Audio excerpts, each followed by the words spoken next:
percayakan Roh Kudus, gereja Katolik yang kudus, persekutuan darah kudus, pengampunan dosa, kebangkitan badan, kehidupan kekal. Usai berziarah di Lourdes, kami pun melanjutkan perjalanan menuju tempat peziarahan Bunda Maria yang terakhir di negara Prancis, yaitu La Salette. Namun sebelum ke La Salette, kami mampir di Avignon. Avignon adalah sebuah kota di selatan negara Prancis. Di kota yang berpenduduk hampir 90.000 jiwa ini, tersimpan sejarah kepausan dalam gereja Katolik.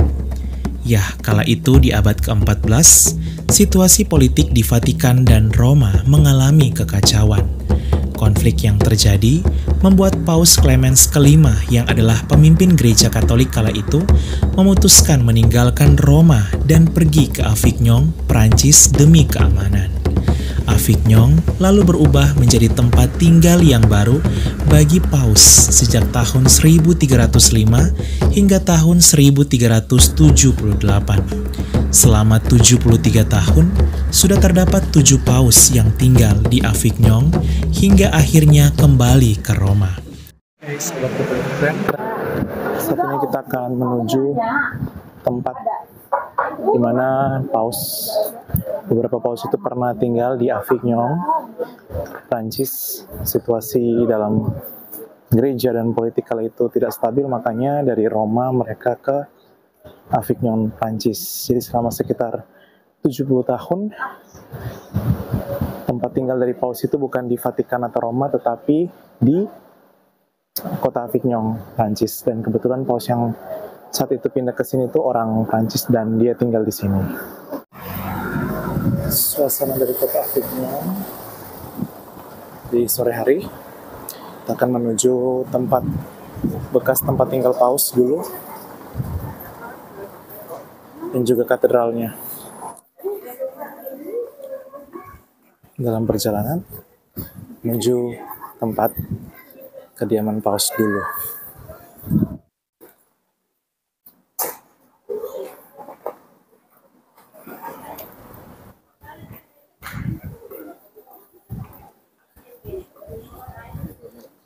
Ini dia tempat kediaman dari paus. Kita sudah tiba di sini.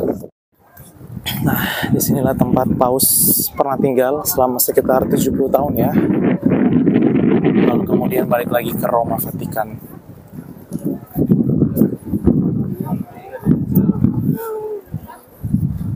Di sebelahnya itu katedral Avignon. Katedral pusat dari Keuskupan Avignon ya. Tempat tinggal paus selama di Avignon masih ada hingga saat ini, yang dikenal sebagai Palais des Papes atau Istana Kepausan yang kini menjadi museum.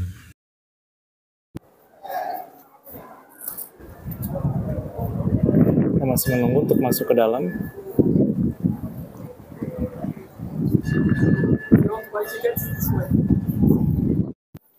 Masuk dari sini untuk dalam kediaman paus. Wow, selamat datang.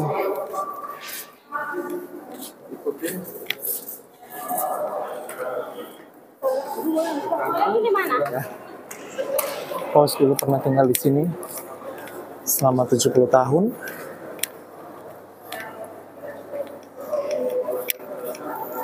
Oke, kita akan touring melihat tempat kediaman dari paus. Kita juga dapat histopet untuk membantu keterangan.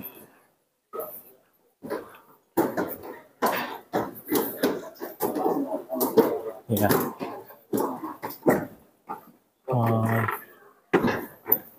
Avignon. Sana sebelah sana ada Pak. Seperti apa ya? Paus dulu pernah datang di sini. Ada harimau ya? Ini istana kepausan yang pernah tinggal di sini seperti ini. Bisa lihat. Wah, ini juga bagus banget. Seleksi.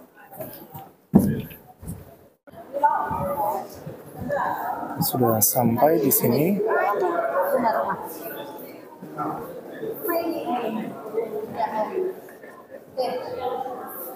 Paus II pernah tinggal di sini. Keterangannya muncul di sini. Ini neck.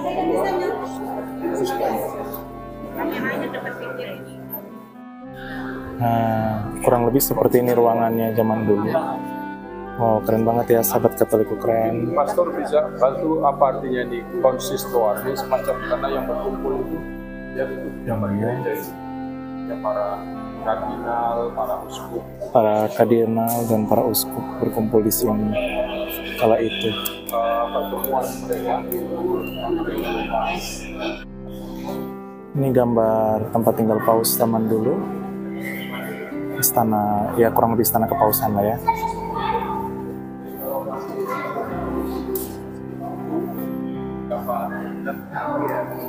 Jadi paus itu pernah tinggal di sini sekitar tahun 1300-an selama 70 tahun dan ada 7 paus yang bertempat tinggal di Avignon. Kemudian mereka kembali lagi ke Vatikan atau Roma. Lorong penting yang dicatat dalam arsip Vatikan. Tahun 1344 itu pusat tempat tinggal paus itu di sini. Nah, ini adalah daftar paus ya. Daftar paus yang pernah tinggal di sini. Yohanes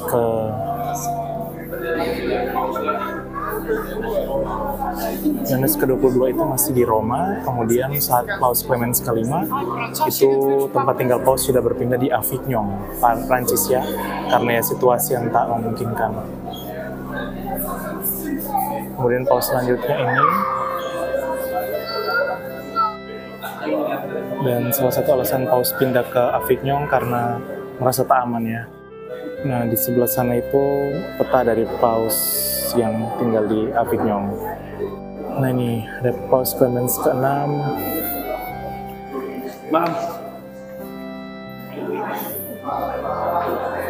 Hingga yang terakhir Paus Gregorius ke-11. Di paus ini dia kembali ke Roma dan hingga saat ini tempat tinggal paus berada di Roma Vatikan. Ini ada miniatur ya.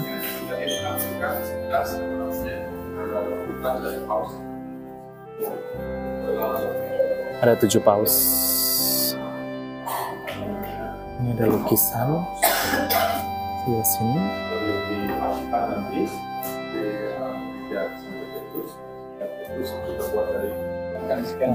Menuju ruangan sebelahnya.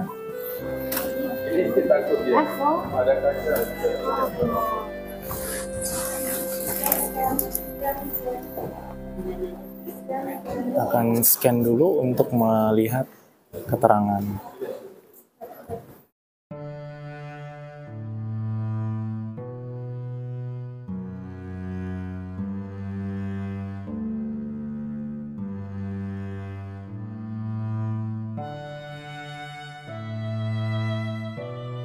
Nah, kita sudah masuk di bagian dalam. Seperti inilah suasana. Dan kita sudah selesai untuk merekam-rekam di bagian sini. Seperti suasananya. Kita balik lagi ke arah yang semula. Kita turun tangga dulu. Terus hati-hati. Kita sudah tiba di sini. Bisa lihat. Wow. Gitu keren. Ini tempatnya.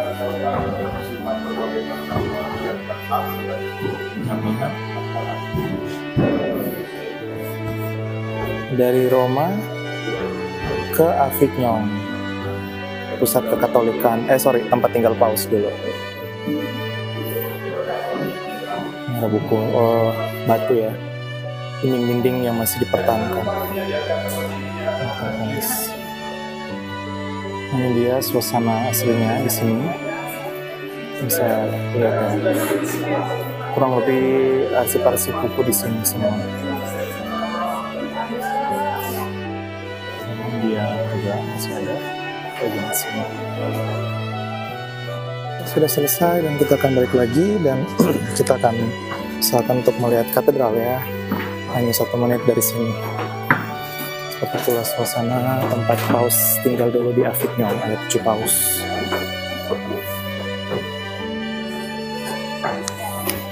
Oke.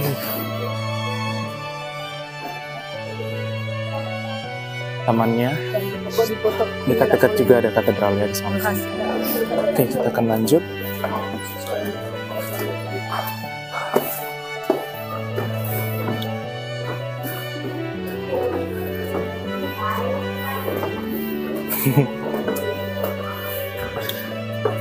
Ya, kita akan naik tangga, melihat lantai atasnya seperti ini. Halo, sudah kecapean.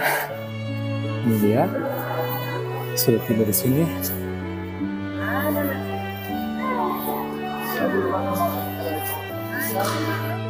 Wah, ini dia di zaman itu ya kurang lebih seperti ini. Ini jam makan ya, tempat makan mungkin. Ya. Ya, dulu di sini jadi tempat makannya. Bagus banget. Di sini juga tempat duta-duta dari negara lain datang ke sini ya. Nah, ini adalah konklavnya. Konklav teman paus. Nah, ini sudah ada konklav. Kita sudah di ruangan konklav. Seperti ini suasana konklavnya. Ini dia patung-patung dari para paus. Wow, kita sudah tiba di sini. Kapel.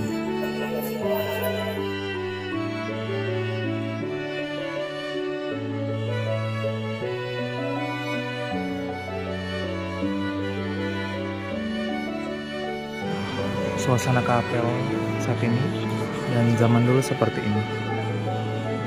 Bagus banget ya estopetnya. Sahabat Katolik keren bisa lihat di sini. Di samping bekas istana kepausan ini berdiri gereja yang indah. Ya, inilah Gereja Katolik Katedral Santa Perawan Maria, Kota Avignon. Gereja katedral ini selesai dibangun pada tahun 1425 dan kerennya lagi telah ditetapkan oleh UNESCO sebagai situs warisan dunia. Gereja katedral ini menjadi pusat dari Keuskupan Agung Avignon, di mana Keuskupan Agung Avignon memiliki jumlah umat Katolik mencapai 452.000 jiwa atau mencakup 80% dari penduduk. Pemandangannya bagus banget.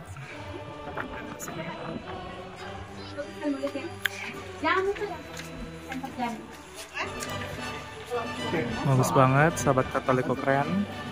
Ke kota Avignon, jangan lupa mampir di sini ya. Begitu indah dan keren. Katedralnya di sebelah. Oke, sahabat Katolik keren, kita sudah selesai mengunjungi tempat dari paus ya, dimana sebanyak 7 paus itu pernah berkunjung atau pernah tinggal di sini ya selama kurang lebih 70 tahun. Dan ya, seperti tadi yang sudah dijelaskan, alasan mengapa paus tinggal di Avignon ini karena situasi politik dan gereja yang kurang stabil kala itu, dan membuat banyak pergolakan, dan juga paus merasa sepertinya situasi yang tak aman bagi gereja sehingga tempat tinggal paus dipindahkan ke Avignon. Dan selanjutnya besok kita akan mengunjungi La Salette, tempat penampakan Bunda Maria. Salve sahabat Katolik keren, kita sudah mengunjungi Avignon ya, tempat di mana kediaman paus ya, Pater ya? Ya. Tempat kediaman paus. Pak Tar, ini pasti boleh jelaskan sedikit nggak Pak Tar? Pasti ada yang bertanya, kok bisa pusat dari Roma itu ternyata pernah dipindahkan, tempat tinggal dari Paus pernah dipindahkan ke Avignon, karena pasti umat itu taunya full semua itu di Roma. Nah itu gimana Pak Tar? Ya kita tahu sebenarnya tidak selamanya ada di Roma, bahkan kan awalnya kita pernah di Yerusalem kan. Santo Petrus kan tidak berawal dari Roma tapi berawal dari Yerusalem. Nah kemudian dia pergi ke Roma dan sejarah itu dimulai, sejarah gereja itu dimulai ya ketika dalam tanda kutip stabil ya kepausan di Roma. Ada masa di mana kepausan itu atau tempat tinggal paus itu berpindah ke Avignon. Memang pada waktu itu Avignon itu justru bagian dari Papal State atau negara kepausan. Ya, jadi sebenarnya mau bilang pindah, iya pindah dari kota Roma, tetapi tidak keluar dari Papal State atau negara kepausan. Dan ada 7 paus ya yang tinggal di Avignon. Ya. Itu paus, saya nyontek dulu nih. Paus Clemens ke-5, Paus Yohanes ke-22, Paus Benedictus ke-12, Paus Clemens 6, Paus Innocentius 6, Paus Urbanus 5, Paus Gregorius ke-11. Yang nanti ya beliaulah yang akan kembali memindahkan pusat kepausan atau lebih tepatnya tempat tinggal paus itu di Roma. Nah, kembali ke pertanyaan, apa latar belakang ini agak panjang nih ya. Paus Benedictus ke-11 meninggal tahun 1304. Kemudian Uskup Agung Bordeaux pada waktu itu terpilih menjadi Paus Clemens ke-5 tahun 1305. Gitu ya. Nah, yang kemudian ya sudah dia akan diresmikan naik secara resmi dalam tanda kutip ya 14 November 1305. Nah, terpilihnya ia menjadi paus sekitar setahun setelah terjadinya kebuntuan masa pemerintahan tahta suci akibat perseteruan antara Kardinal Prancis dan Kardinal Italia. Waktu itu ya gereja dalam tanda kutip bukan dikuasai ya, lebih tepatnya banyak kardinal-kardinal itu dari 2 negara ini. Gitu. Nah, Bertrand sendiri yang kemudian menjadi Paus Clemens V itu bukan seorang Italia, ya, begitu. Maka ketika dipindah ke Avignon, itu sebenarnya maksudnya untuk menunjukkan netralitas di balik perseteruan mungkin antara Prancis dan Italia juga yang ada pada waktu itu.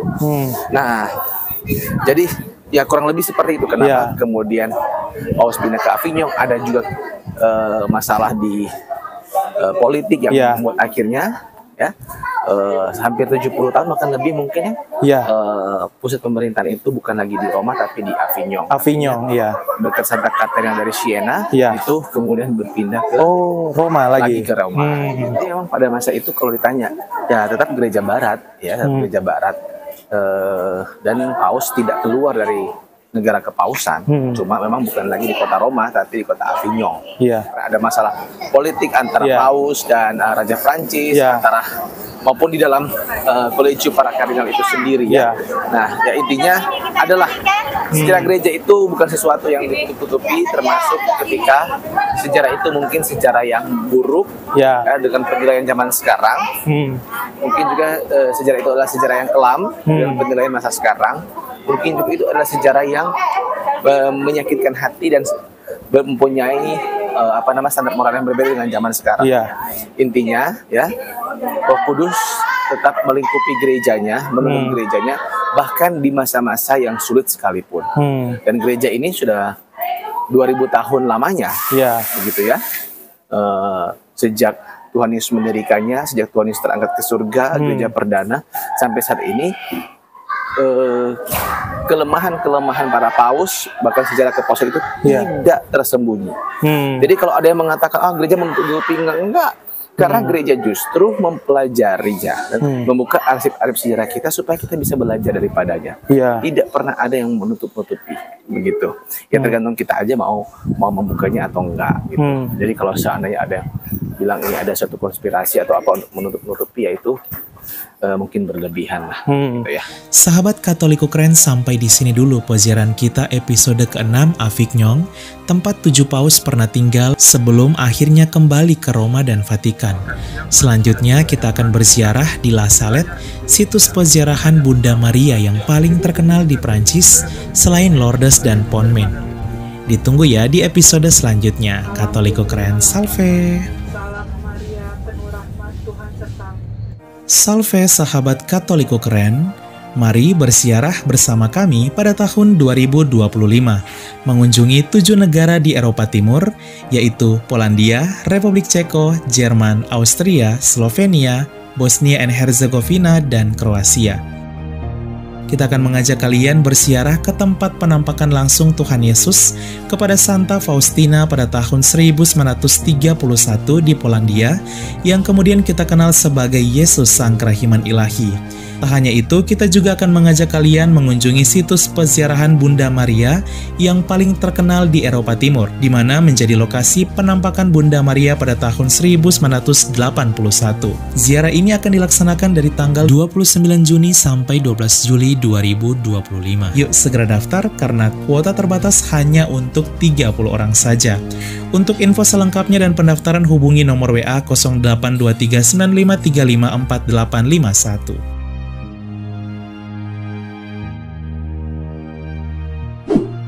Tahun 2025 adalah tahun yubileum. Pintu suci di 4 gereja basilika utama di Roma akan dibuka, di mana hanya dibuka 25 tahun sekali. Ziarah tahun yubileum ini bersama Katoliko Keren akan dilaksanakan dari tanggal 21 Desember 2025 sampai 7 Januari 2026. Kita akan merayakan Natal 2025 di Bethlehem dan Tahun Baru 2026, juga bersiarah di 2 kota penting bagi umat Katolik dunia sekaligus, yaitu Vatikan dan Yerusalem. Peziarahan Katoliko Keren di tahun yubileum ini akan mengunjungi 9 negara di Eropa Barat dan Tanah Suci, yaitu Swiss, Liechtenstein, Italia, Monaco, San Marino, Vatikan, Israel, Palestina, dan Yordania.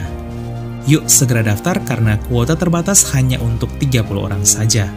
Untuk info selengkapnya dan pendaftaran hubungi nomor WA 082395354851. Kami tunggu ya sahabat Katoliko Keren bersiarah bersama kami di tahun yubileum yang penuh rahmat. Salve!